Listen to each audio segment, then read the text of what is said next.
नमस्कार दोस्तों, मैं कमल वागतलिया हाजिर हूं फिर आपके सामने लेकर एक और नया कथा सार। बंधुजनों, महाराष्ट्र के औरंगाबाद से 13 किलोमीटर दूर दौलताबाद में घुश्मेश्वर महादेव ज्योतिर्लिंग स्थापित है। पौराणिक कथाओं के अनुसार देवगिरी पर्वत पर उसकी तलहटियों में सुधर्मा नामक एक ब्राह्मण रहा करता था।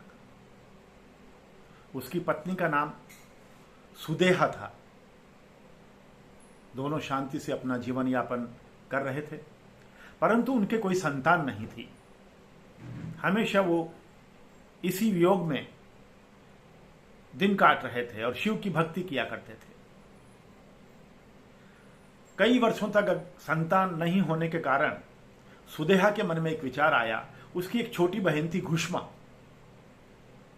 पति से सलाह करने के बाद उसने अपनी छोटी बहन घुष्मा का विवाह सुधर्मा से कर दिया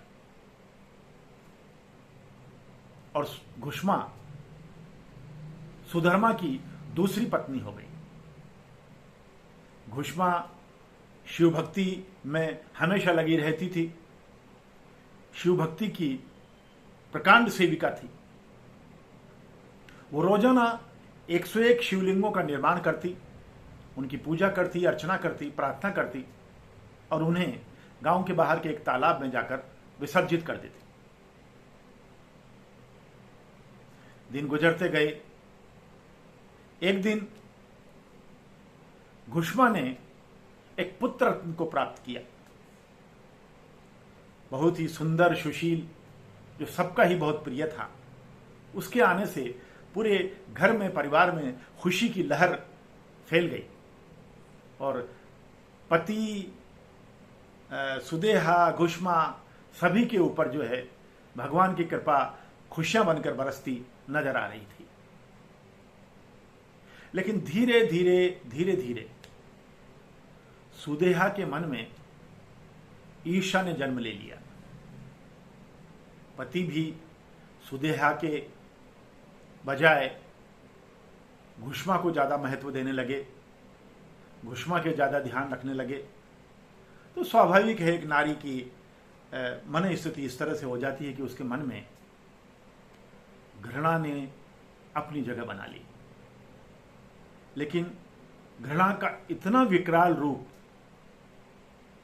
कि एक दिन सुदेहा ने घुष्मा के पुत्र की हत्या कर दी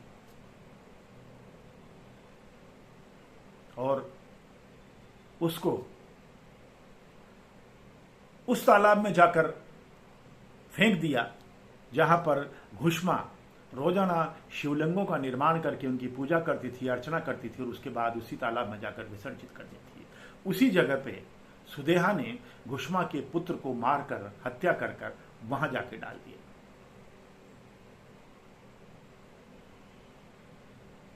सुबह जब यह घटना सभी को मालूम हुई, सभी को पता चली, तो घुष्मा को बहुत ग्लानि हुई, बहुत दुख हुआ, भाव विभल हो गई। अपना होश और हवास खो चुकी। लेकिन ईश्वरीय शक्ति उसके ऊपर कृपा बनकर छाई हुई थी। उस ईश्वरीय शक्ति ने उसके मनोबल को नहीं टूटने दिया।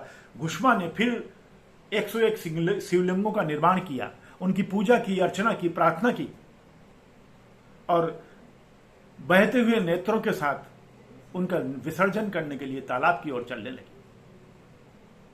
जैसे ही उसने तालाब पर उन 101 शिवलिंगों का विसर्जन किया, भगवान शिव प्रकट हुए और भगवान शिव ने घुष्मा से कहा कि हे घुष्मा, अपने पुत्र को आवाज लगाओ, आपका पुत्र दौड़ा चला आएगा। तो घुष्मा ने कहा, हे प्रभु, हे दीनानाथ, हे दयालु कृपालु, मेरा पुत्र तो मर चुका है, उसकी हत्या हो चुकी है प्रभु। शिव ने कहा, नहीं, बुलाओ, आवाज लगाओ। घुष्मा ने आवाज लगाई और उसका पुत्र मां मां कहता हुआ दौड़ा चला आया और उससे लिपट गया।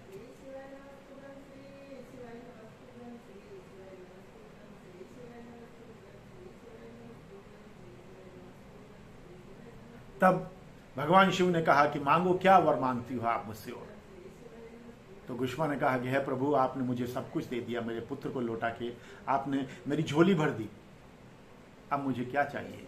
अब तो मैं आपसे एक ही प्रार्थना करती हूँ कि आप इसी रूप में यहां पर विराजमान हो जाओ, ताकि मेरे जैसे और सभी लोगों का भी कल्याण हो सके। भगवान शिव ने तथास्तु कहा और वो वहां पर अपने भक्त का मान रखते हुए घुष्मेश्वर महादेव के रूप में स्थापित हुए।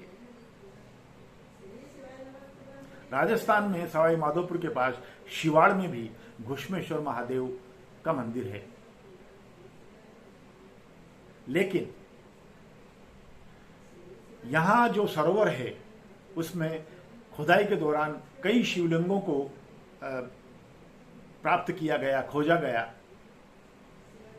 वो ये साबित करते हैं कि जो घुष्मा शिवलिंगों को विसर्जित करती थी वही शिवलिंग वो हैं, और उनको आज भी मंदिर प्रांगण के विभिन्न स्थानों पर प्रस्थापित किया गया है, उनको रखा गया है, पूजा की जाती है। वहां पर मोहम्मद गजनवी और अल्लाउद्दीन खिलजी जो आक्रांता थे, उनके क्रूरता के बारे में भी वहां पर शिलालेख लगे हुए हैं, और द्रविड़कालीन शैली का वो मंदिर बना हुआ है। तो बोलो घुष्मेश्वर महादेव की जय, बोलो घुष्मेश्वर महादेव की जय। विवाह घुष्मा और सुधर्मा का पत्नी सुदेहा ने ही करवाया, विवाह घुष्मा और सुधर्मा का पत्नी सुदेहा ने ही करवाया, और हटा पुत्र मोह और ईर्षा जन्मी तो वही नो निहाल मरवाया, हटा पुत्र मोह ईर्षा जन्मी तो वही नो निहाल मरवाया। लेकिन महादेव खुद महाकाल हैं, महादेव खुद महाकाल हैं, जीवित घुष्मा पुत्र करवाया, और भक्त नाम को अमर किया यूं खुद घुष्मेश्वर कहलाया। भोला मेरा घुष्मेश्वर कहलाया, शंभु मेरा घुष्मेश्वर कहलाया, ओ भक्त नाम को अमर किया यूं भोला घुष्मेश्वर कहलाया, भोला मेरा घुष्मेश्वर कहलाया। तो इजाजत हो, धन्यवाद, आभार, प्रणाम। मिलते हैं फिर अगली बार लेकर एक और नया सार। तब तक के लिए धन्यवाद, आभार, प्रणाम। जय जय घुष्मेश्वर महादेव, जय जय श्री कृष्णा, हर हर महादेव।